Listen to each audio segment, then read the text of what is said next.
critical analysis of Timothée Chalamet's I Wanna Be One of the Greats speech. Timothée Chalamet's statement, I wanna be one of the greats, delivered during his award season appearances and interviews, stands out as a rare moment of unfiltered ambition in contemporary celebrity culture. In an era where public figures often cloak aspiration and humility to avoid backlash, Chalamet's open declaration is striking for its directness. This speech functions not merely as a personal confession, but as a performative moment that negotiates authenticity, ambition, cultural expectations in Hollywood.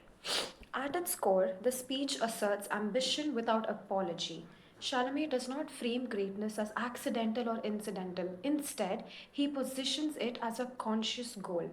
This challenges the dominant narrative in celebrity discourse that success should appear organic or unintended, from rags to riches. By explicitly stating his desire to be one of the greats, Chalamet resists the false modesty often demanded of young actors, especially those elevated quickly to critical acclaim.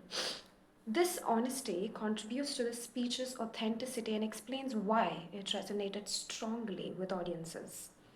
However, the speech is also self aware and reflexive.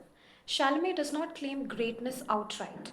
Rather, he situates himself as a student of cinematic history, implicitly referencing to figures like Marlon Brando, Daniel Day Lewis, and other method acting legends. This positioning mitigates arrogance by framing ambition as a reverence for craft rather than personal ego.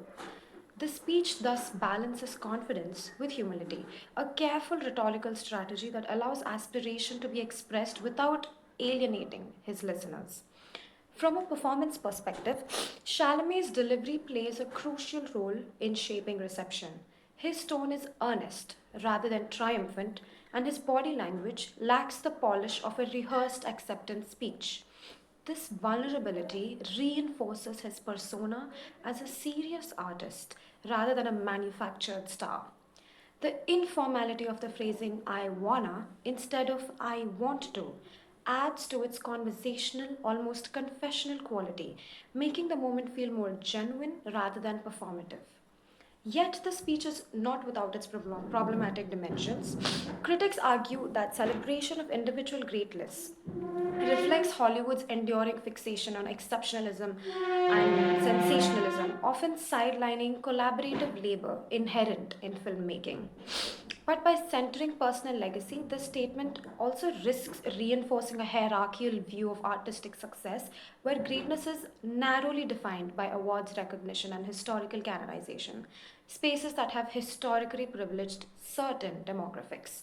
In this sense, the speech unintentionally reproduces elitist notions of artistic worth.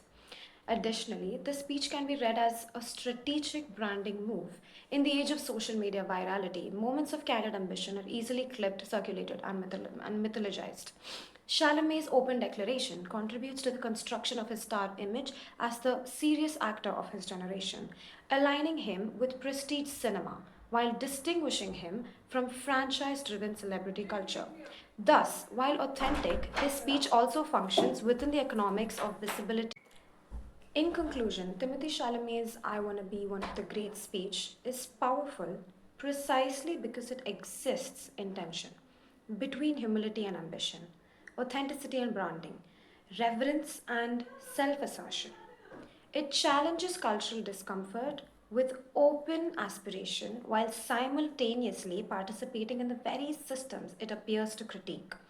As a media moment, the speech succeeds not because it claims greatness, but because it dares to name desire, making ambition visible, vulnerable, and debatable. Thank you.